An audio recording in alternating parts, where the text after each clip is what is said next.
Hello and welcome to Following On from talkSPORT. I'm Jon Norman, and alongside two former internationals of note, Ed Rainsford from Zimbabwe and Steve Harmison from England, following day two here at Trent Bridge, where England continued their domination, but boy oh boy did Brian Bennett and Zimbabwe fight them all the way. At 565 for 6, England declared this morning about 15 minutes before midday, with Blessing Muzarabani picking up a couple of wickets and ending with a 3-for, and then it was over to Zimbabwe to see what kind of fight and what kind of joy they could get out this Trent Bridge track. Well, if your name's Brian Bennett, you pretty much had the best day of your life. He ended up top scoring and hit over 50% of Zimbabwe's 265, 139 at the top of the order. A quite brilliant innings. He went at better than a runner ball. He reached 100 from 97 deliveries. And if he'd been given a little bit more support from the likes of Craig Irvine, who hit 42, Sean Williams or even Sekinder Raza, then maybe Zimbabwe, and actually they probably should have gone past 300 and maybe pushed 350. They didn't know. They were bowled out for 265 with about 50 minutes to go in the day, and Ben Stokes had no hesitation to bowl again. And in the time that we had remaining, unfortunately, Brian Bennett wasn't able to replicate what we saw earlier in the day. He was one of 2 wickets to fall in the late in the evening session. Zimbabwe 30 for 2 at stumps, and a lot of work to do on day 3 just to take it to day 4. Harmy and Ed alongside me here in the commentary box. It was a wonderful day, wasn't it? The crowd came in better numbers than on day 1. And they were treated to runs from the likes of Bennett, some good bowling, fast bowling, a couple of great deliveries from Stokes, a couple of great overs, that is, and also some wonderful spin bowling. Shoaib Bashir with perhaps the pick of the wickets of the day. So there's no doubt that the fans were vocal throughout. A huge Zimbabwean contingent here at Trent Bridge, and of course a lot of English as well. But at the end of all that, England will be hoping to wrap up a victory tomorrow and get that game of golf on Sunday, which their performances richly deserved. 100% agree with everything you've said there, John. I think Shoaib Bashir bowled some good balls. Probably, I think he needed the wickets that he got. I think he needed he'd be better for the bowl. And I'm talking about, the bar that he's had so far this summer has not been that high. Playing at Glamorgan, he hasn't had a great deal of confidence. He hasn't been backed. He hasn't been looked after. And that's not nothing against Glamorgan. I just think you're going out on loan. You're not playing with the players that you feel comfortable with. He looked as though that was, what we're used to from Shoaib Bashir. You get some good balls, you get some indifferent balls, you get some bad balls. But the backing and the environment that he's playing in, I think it was a positive today, a huge positive today, even though I don't think England bowled. I didn't think they bowled great. I think some of their lines and some of their lengths with their seamers weren't the best, and if it wasn't for the fact that Shoaib Bashir got a bang on the finger, this day could have looked a lot different. It really could, because I don't think Ben Stokes was contemplating bowling in that session. When he did, he was forced upon him, and boy does he look good. Boy, does he look good. How the England fans must be encouraged with the way Ben Stokes looked, because he came on and he bowled with good pace, good direction, good aggression, and picked up 2 wickets where, I mean Zimbabwe could have went in the break 200 for 3, and in the end they went in 210 for 5. He saw one put down as well, didn't he? Yes. Stokes. So yeah, it was a terrific little story within a story. But let's talk about Brian Bennett, because this is a day that will live long in his memory, and also yours, Ed, and the fans that were here to watch it, because that was quite something. Yeah, it was, and it's been something that Zimbabwe cricket have invested a great deal in Brian Bennett, because they think he's one of maybe 3 or 4 young players that can push this side forward once the transition of the Irvins and Williams and Raza comes to an end, and he showed that today. What really impressed me was how he managed the emotion, he managed the occasion, and not just that, also how he managed the England bowlers. They're a very good bowling unit, England, and he went out there and really put the sword to them. He put pressure back on them, and yes, there were a couple of deliveries early on where the feet didn't move, and he was lucky to get away with a couple, and then he was put down off Ben Stokes. So he did ride his chances. There was a bit of luck involved there. But then to get to 100 in England after the last 100 being scored here in 2000, I think Murray Goodwin 148, to then do it almost 25 years later in a tour that has been back and forth between the ECB and Zimbabwe cricket, to open the door for Zimbabwe to come back and play here in a 4-day test match in front of this crowd at this venue is a very special moment. And I know some of these players and the things that they have to deal with as well, and the organisation trying to get them to play as much cricket as possible, re-engaging the ECB, getting county sides. Durham's been out there for 2 seasons as a pre-season. So there's this story behind that happens, and then he comes out here and gets 100. Everybody at home is very emotional for the young man. I know his parents as well are very thrilled with it, but the organisation and that support staff and the crowd that's come in today, very, very pleased. Yeah, well said, Ed. That's brilliant. But here we find ourselves ahead of day 3, which will probably go the way that we expected it to go today. But Zimbabwe today, I don't know, after yesterday, I just found there was a bit of a downbeat feel to a lot of the match reports that I read overnight and this morning. And I didn't think they were quite in kilter with what we saw yesterday. After yesterday's game, and we know all about the disparate resources that the Zimbabweans have compared to the English. But, you know, on the way back to our hotel, both Harmy and I were talking about this is a further indication that, you know, the Bazball way of doing things, it does lead to more excitement. You know, we were just asking the question, we won't name names, but we were thinking in a different era, you know, what score would England have had at the end of day 1? And we were thinking probably about 310 for 4, and they'd be thinking to bat an hour after tea, and make themselves safe, and then have an hour at Zimbabwe, and the game would just pan out in a way that we all expect. Here we are at the end of day 2, and I think 80% of the cricket I've watched and commentated on has just kept me enthralled. It has. It's been the and I'll name the names. The Sir Alistair Cook, Sir Andrew Strauss, and Joe Root era. If that was then, I mean, I'll go a bit one further, and we'll continue. You know, the conversation from last night. I mean, this is a 4-day Test match. Would England have been forced to follow one if it was a 5-day Test match? In that era, if England had getting the same totally. scores. No, I think you're absolutely right. Ben Stokes I don't think they would have. So, you know, I think there's a lot of plus points. I mean, we are sometimes critical of this group when they do make monumental mistakes, because they have done in the past, and they lose games catastrophically, but they win games by a canter sometimes.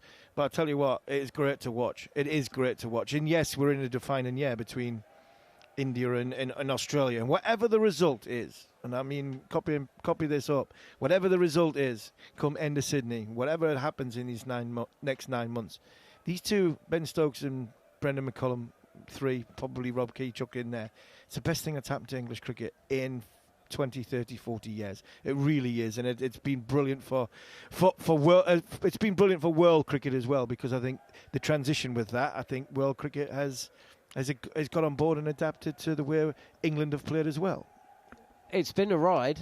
I would say that 20 years ago was the 2005 Ashes, and I think that might have been slightly better for England, but I do get your point. It's attracted non-cricket fans to the game in a way that we haven't seen for 20 years, that's for sure. Yeah, I agree with that. Yeah, and I like those comments, but there's always that sector or that conversation that says, well, it's not traditionally Test cricket, is it? It's this very aggressive. It's not what we're used to. But you're right. It brings the entertainment. It brings the X factor to the game. It brings the excitement, and it brings bums on seats and eyes on television sets and people tuning into radio. But I just wanted to add a point here: is that every sport around the world, whether it's football, cricket, rugby, or whatever it is, you look at how South African rugby have gone about what they do. They've created their culture of how to win, and they've won 2 back-to-back World Cups. This is England's DNA. This is how they want to play cricket. And critics will come out and look at it and think, okay, it's not the norm, but this is what they've decided to do. They haven't sort of sat on the fence and thought, well, we're going to listen to the critics and we're going to feel uneasy about it. They've stuck to their mantra. Whether it works or it doesn't, they've decided to pick a way of doing how they want to play the game. And if you go to golfers, some will play like Bryson DeChambeau. Everyone will say, well, not everybody can hit the ball that long, and he doesn't win as many majors, but that's how he plays golf. And to come on to that, you watch like that. It's a great point you make, because you listen to somebody like Rory McIlroy on that Full Swing thing, the DVD documentary that they talk about, and what they were saying was a lot of people, when Bryson first came on the scene, saying, hey, this is no good. This is not what golf is. And now Rory and many others are going, he's the best thing that happened to golf. Exactly. He's the best thing that happened to golf. And I think, whatever you think about the Stokes and McCullum, and I know Ben Duckett said something and the Indians jumped on the back of it. Australia will say, well, hold on. When we had the likes of Hayden and Ponting and Martin and Gilchrist, we were scoring at 3.5, 4 and over, and we were taking the game away from the era that we were playing in. I don't think it's the scoring fast that it's the positivity of the mindset and the body language that they want to portray. And the point that you make there, they're not bothered if it goes wrong. And this is the point where I think England fans sometimes think England are arrogant when they say they don't mind when they get beat. It's not they don't mind when they get beat. They do, they care, they really do care. But what they don't mind is people making mistakes. Yeah. Because they're not gonna sort of hang drum and quarter them for making a mistake. They're gonna encourage them that next time they do it better. And just two more points there. You talk about Bryson DeChambeau. When he was hitting the ball so long, they were starting to say, well, the courses are too short, because he's beating the dog leg and the dog leg right or left, and they're saying, well, the courses now are too easy. It's not that. He's just developed this different side of his game, and now you're critiquing it, but it's actually quite exciting. And recently, Virat Kohli's just retired. And what do people remember about Virat Kohli is that he's in your face. He was in the opposition's face, and he created a culture for all the players that have then come out of Indian cricket. But at that particular time, you're sort of critiquing him. But look at the benefits that he's done for cricket in India and the players that are yet to come. One of the points you made yesterday, Ed, was it's all well and good Zimbabwe having all this cricket, and it is good, across all formats. We heard Sikandar Raza actually speaking before play, and he was saying, you know what, we've got 11 tests, and that's well known now, but we've also got a lot of white ball cricket as well. And you were saying, well, look, in and amongst these 40-year-olds or late 30s, where are the guys coming through? Well, Brian Bennett's only 21, so that's another reason why that's a huge positive what he did today. And Harmy, to you, following that, Shoaib Bashir, another 21-year-old. Some people will be watching this and saying, how is it this guy who's dismissed 3 batters today, and proper dismissals as well, how is it that this guy isn't good enough to play for Somerset, is not going to play more than 3 games for Glamorgan, and only picked up 2 wickets while he was there? Yeah, it's so weird. It is. It's so weird, and I keep coming back to the fact that it's down to one man. No, it's not. It's 2 men, but the most important person, it's Shoaib Bashir, feels comfortable in playing in an England shirt. And the main factor, the main man is Ben Stokes, because the way he just treats him, the way he speaks to him, the confidence that he gives him. It doesn't mind him bowling the odd half tracker.